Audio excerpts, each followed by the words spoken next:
C'est une grande joie pour nous de vous accueillir aujourd'hui au sein de la télévision Ciel et Lumière, Sœur Anna, Sœur Anne-Denise, deux sœurs de Sion de votre nouvelle fondation en Pologne, en Cracovie. Witamy. Vous êtes très bienvenue parmi nous aujourd'hui. C'est une grande joie de vous avoir. Nous sommes très heureuses aussi d'être ici. Avant tout, je veux présenter les sœurs de Sion à nos téléspectateurs. Quelquefois, il y avait des sœurs de Sion anglophones qui nous ont aidés avec des émissions. Mais aujourd'hui, c'est une opportunité de présenter un peu le charisme de cette grande et belle congrégation qui a eu vraiment un grand changement au temps du Concile Vatican II. Parce que, avant le Concile, si j'ai bien compris, vos fondateurs, deux juifs, les pères Ratisbonne, qui étaient des juifs convertis au christianisme, au catholicisme, longue histoire à Rome et leur conversion. Et avant le Concile, vous existiez dans l'Église, au cœur de l'Église, et vous avez prié, disons, pour le peuple juif, même pour leur conversion. Et avec le Concile Vatican II et cette nouvelle énergie, ces nouveaux rapports, ces nouvelles relations, vous avez complètement changé un peu votre charisme. Alors, comment vous avez vécu ce changement?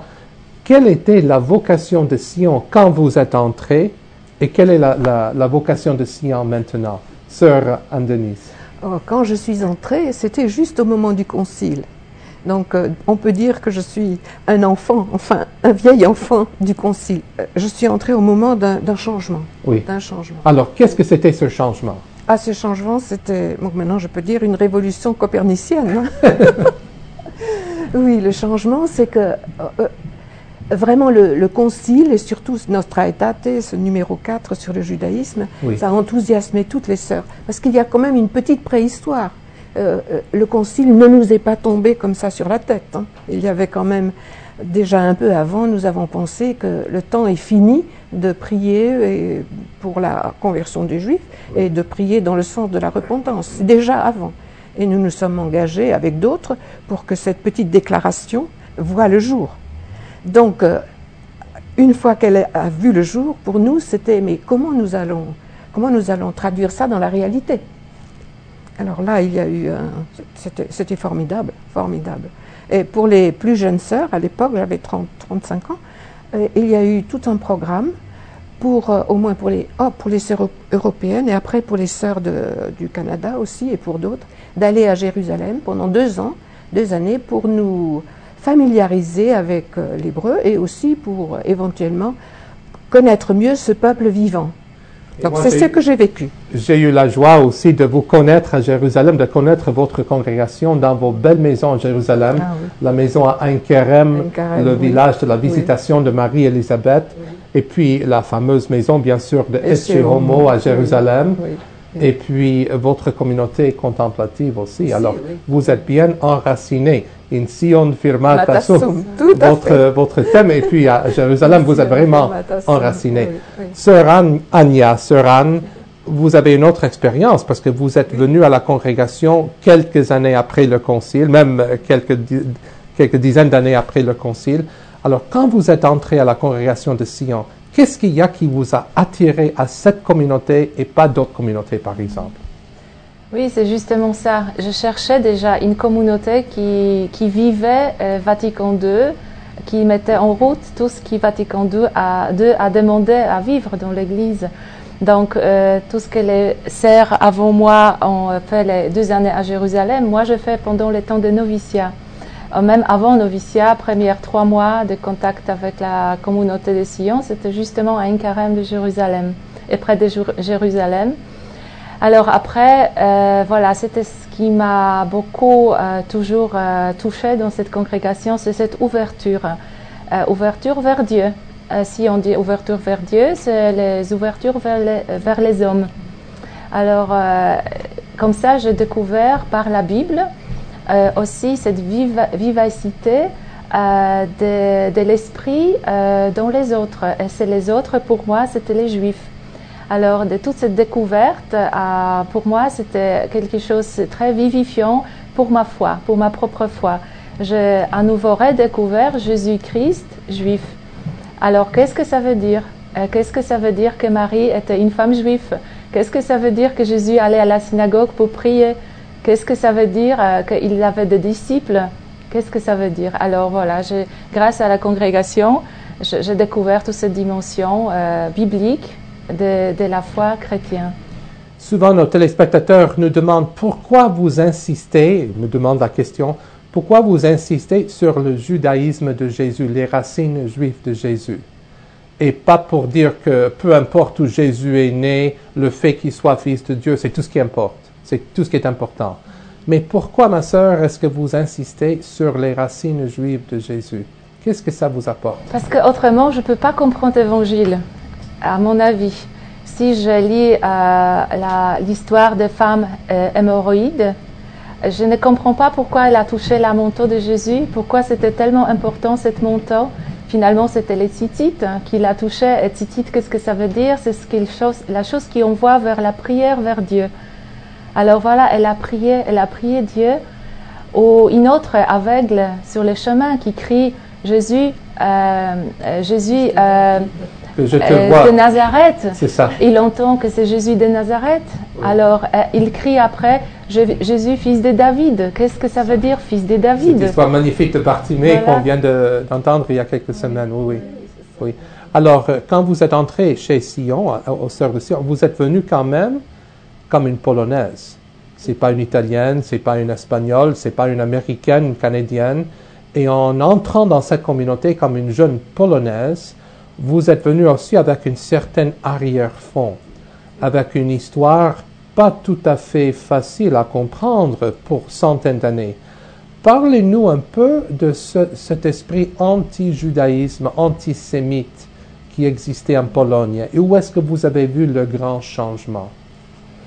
Alors, je crois que c'était pendant les moments quand je suis partie en France, parce que Sion n'existait pas en Pologne, donc c'était l'unique chemin à prendre pour rentrer. C'était en quelle année que vous êtes venue? En 96. En 96, je suis rentrée à Sion. Alors, c'était un moment de grand changement en Pologne. Oui. C'était aussi une révolution copernicienne pour la Pologne. La joie de vivre enfin en liberté, la joie de pouvoir parler ce qu'on voudrait parler, c'est ce qu'on avait sur le cœur, sans être censuré. Alors, cette grande liberté était aussi un grand devoir de reprendre notre histoire dans toute la vérité. Alors, c'est un chemin qui n'est pas fini, bien sûr. Il est toujours en train de se faire, de retrouver la vraie histoire de la Pologne, qui était faussée finalement, et très très fort faussée par le temps du communisme, parce que c'était une manipulation aussi politique. Alors, même histoire à l'école n'était pas donnée, les vraies histoires, c'était aussi manipulation, même pour les élèves à l'école. Est-ce qu'on pourrait dire pourquoi l'antisémitisme était si fort en Pologne? Je ne sais pas si c'est on peut dire comme ça, si fort antisémitisme. Quand je regarde aujourd'hui en connaissant plusieurs pays du monde, je me suis dit on n'était pas ni plus fort ni moins fort antisémite en Pologne que dans l'autre pays d'Europe. Oui. Mais c'était beaucoup plus visible et beaucoup plus douloureux pour deux côtés. Alors je dirais plutôt que c'était incompréhension, plus grande incompréhension entre deux communautés, entre communauté chrétienne et communauté juive, parce que les juifs n'habitaient presque plus en Pologne. Alors, avec qui on pourrait se rencontrer, avec qui on pourrait voir la vraie histoire? C'est avec des fantômes dépassés peut-être. Alors aujourd'hui, ça a tout à fait changé. Il y a beaucoup de juifs et de chrétiens qui travaillent dans ce domaine judéo-chrétien et qui veulent changer et de voir notre histoire, de chercher la réconciliation. Vous avez mentionné 2 fois, je crois, le mot révolution copernicienne et je crois que nous avons eu un 3e aussi, c'était la nuit du 16 octobre 1978. Ah oui, quand Jean-Paul de Karol Wojtyła, le grand Polonais, était élu pape. Quel rôle est-ce qu'il a eu pour reconstruire, retisser, rebâtir les ponts avec la communauté juive? Alors, je crois que c'est fondamental pour la Pologne parce que cet homme tellement aimé par tout le monde, je l'ai aimé comme mon grand-père presque. Alors, il avait cette autorité tout le monde l'écoutait. Donc quand il disait notre frère aîné dans la foi, tout le monde a entendu ça. Quand il parlait de ses amis juifs de Wadowice, tout le monde savait que ce sont les vrais amis. Alors, et que ce n'est pas manipulation pour nous faire quelque chose que nous ne comprenons pas. Alors, toutes ces paroles sont dites. Alors, maintenant, il faut les prendre et commencer à vivre aussi. Et bien sûr, il y avait son ami d'enfance, Jerzy Kluger. Et puis, toutes ces belles histoires, il a mentionné tellement de fois les rabbins qui sont venus lui voir au Vatican, le dialogue. C'était vraiment pas un dialogue théologique sur les pages, sur les documents, mais un dialogue d'amitié fondamental. Et ça continue aussi avec Benoît XVI. Tout d'abord, sa visite à la synagogue à Roonstrasse en Cologne en 2005. J'ai été invité à la synagogue ce jour-là, alors j'étais parmi cette foule. Et puis Benoît XVI a continué quelques années plus tard, quand il est allé à New York en 2008, il a visité un tout petit synagogue à Park Avenue pour saluer son ami, le rabbin. Il a continué ce dialogue. Mais c'est un dialogue qui ne s'est même pas enraciné, pas seulement enraciné avec Jean-Paul II et puis Benoît XVI, c'est Pie XII aussi qui a commencé déjà à son temps avec l'ouverture, et très peu comprennent ça, l'ouverture qu'il a eue sur le peuple juif pendant une période très difficile. Oui, en 1943. C'est ça. Alors, c'est précisément cette période que je veux mentionner parce que dans l'histoire de votre congrégation de Sion, il y a 5 de vos sœurs européennes qui ont été accordées le prix très spécial du gouvernement d'Israël, les justes parmi les nations. Et ça, c'est très important à comprendre, parce que normalement, ce n'est pas forcément pour les non-juifs. Mais ceux qui reçoivent ce prix sont reconnus au niveau international comme ceux et celles qui ont fait énormément pour sauver le peuple juif. Partagez un peu l'histoire de vos sœurs qui ont eu ce prix au cours d'un certain nombre d'années.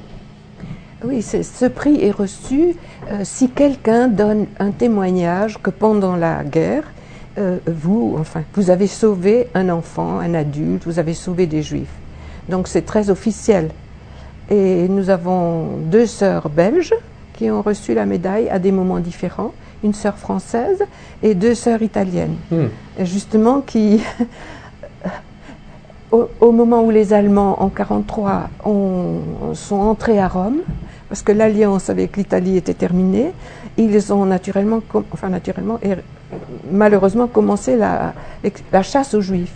Et alors, le Vatican, peut-être Pie XII a donné l'ordre à tous les couvents d'ouvrir leurs portes. C'est ça. Et notre maison, qui était à ce moment-là comme une procure, mais une grande maison sur le Janicule, aussi a ouvert ses portes. Et il y a eu plus de 150, 180 personnes, des familles entières, qui sont venues chercher refuge dans cette maison. Et ces 2 sœurs étaient là, et d'autres. Et donc, il y a des gens qui ont témoigné qu'elles ont sauvé des Juifs. Et c'est en 1999 qu'a eu lieu la cérémonie. Et il faut dire que notre supérieure générale d'alors était une Allemande.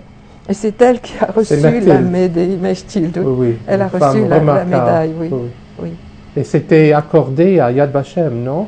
C'est Yad Vashem. Yad Vashem établit un certificat qui témoigne que cette sœur ou cette personne reçoit cette médaille et son nom est inscrit sur le mur des justes à Jérusalem. C'est ça. Oui, ce sont des histoires incroyables. C'est très touchant. Justement, j'étais avec sœur Mechtilde il n'y a pas longtemps en Europe. J'ai prêché une retraite à vos sœurs sur la parole de Dieu. Et Mechtilde est venue. C'était en Angleterre. Elle a participé et puis on a pu partager ces grands moments très touchants. Oui. Ces sœurs qui ont reçu les médailles sont tous maintenant mortes. Elles sont toutes mortes, oui. Elles ont reçu les médailles posthumously, enfin, à titre posthume. C'est ça. Oui. C'était très émouvant. Moi, j'ai reçu la médaille pour sœur Mère Francia à Paris. Alors, c'est très émouvant. Ce sont des grandes cérémonies. Il y a là les gens, quand ils vivent encore, qui ont été sauvés et qui donnent leur témoignage. C'est très, très émouvant. Pourquoi c'est important de maintenir vivent les souvenirs de ces personnes et de leur travail héroïque? Parce qu'on pourrait dire facilement, oui, ça a eu lieu. Pourquoi le souvenir est tellement important pour tout ce qui s'agit du Shoah? Si vous n'avez pas de mémoire, vous n'avez pas non plus de futur, pas d'avenir.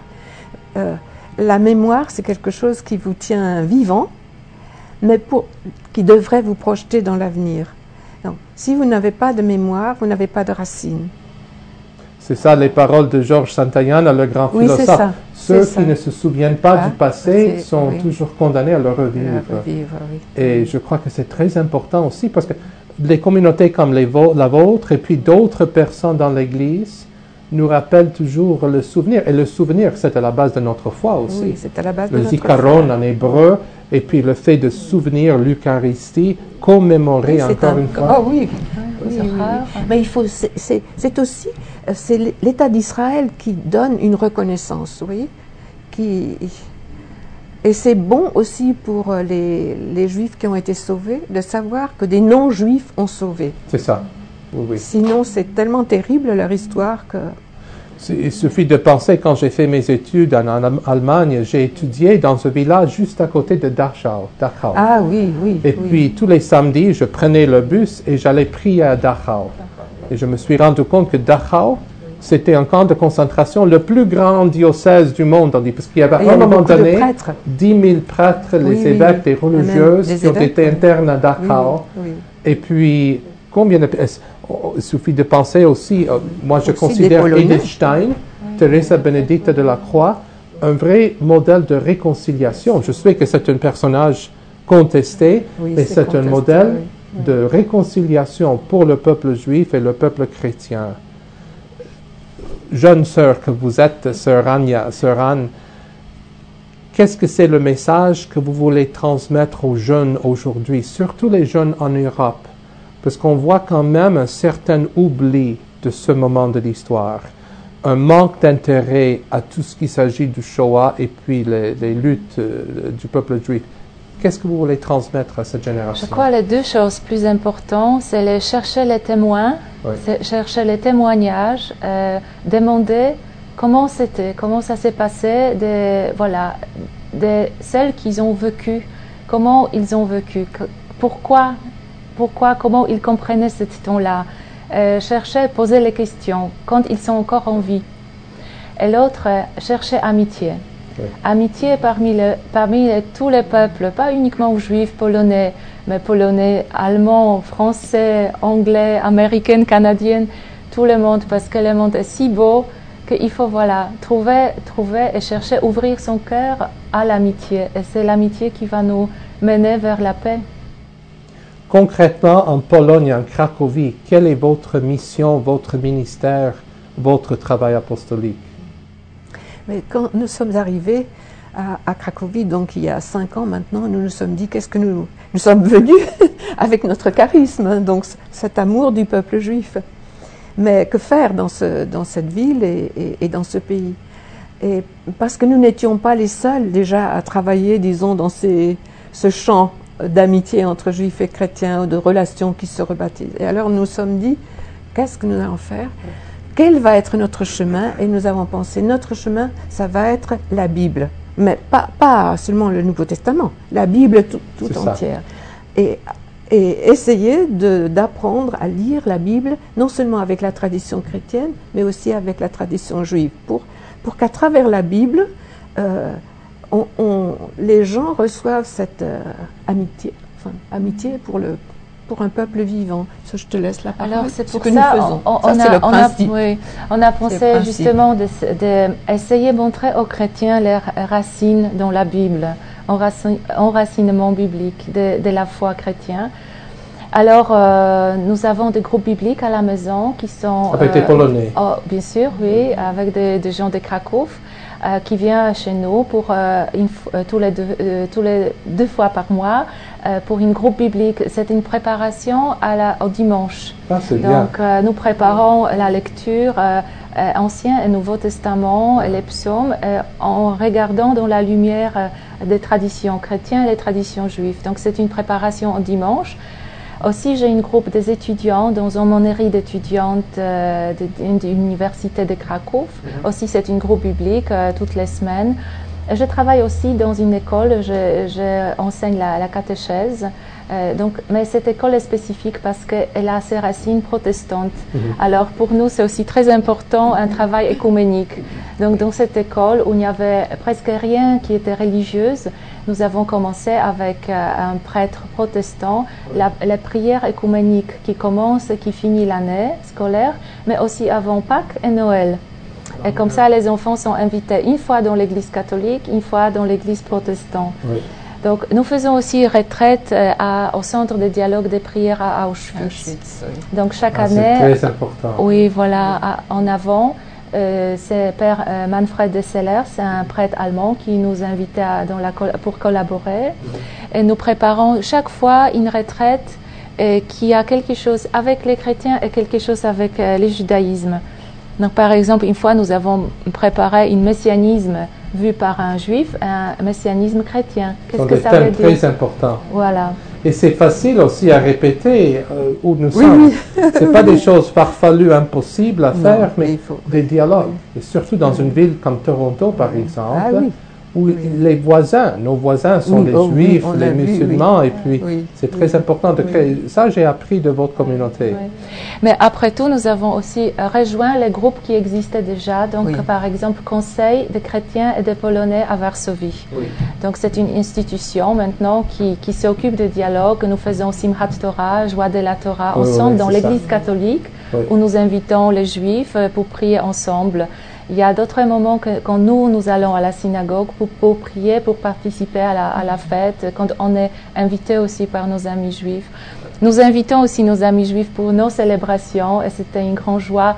Un coprésident du Conseil chrétien et juif est venu pour mes vœux perpétuels et pendant la liturgie, il a lu les psaumes en hébreu pendant la liturgie de mes vœux perpétuels. C'était très émouvant pour moi. Quel psaume c'était? C'était psaume... oh, j'ai oublié maintenant. Et c'était un Shabbat. Il a accepté de venir. Oh là là. Tellement il y a d'amitié. C'est un beau témoignage. C'est un très bon témoignage. Je suis très reconnaissant de votre passage aujourd'hui parce que ça ouvre notre vision et nos portes aussi à la communauté juive et aussi à la richesse de la congrégation de Notre-Dame de Sion. Peut-être vous n'aurez pas énormément de vocation aujourd'hui. Au Canada, vous étiez vraiment dans les collèges, les écoles. Et aujourd'hui, il y a des sœurs qui sont dans différents ministères. Mais ce qui est important, c'est que le souvenir de Dieu, le souvenir de la parole de Dieu et du peuple de Dieu est gardé vif. C'est ça qui est important. Et je suis très reconnaissant pour votre témoignage. Merci beaucoup d'être venu. Merci et beaucoup. Et saluer tous nos amis à Pologne et surtout le cardinal Stanisław Dziwisz, le père Dariusz Rach et beaucoup d'autres amis. Et je suis convaincu que Jean-Paul II sera très content de votre présence dans sa ville qu'il a tant aimée. Ah oui, mais nous l'avons dans notre maison comme avec le rabbin Eli Toav, justement à Rome. Et de temps en temps, nous le prions pour qu'il nous envoie des vocations. Et s'il ne le fait pas, on le tourne contre le mur. Dziękuję bardzo. Merci beaucoup. Dziękujemy bardzo.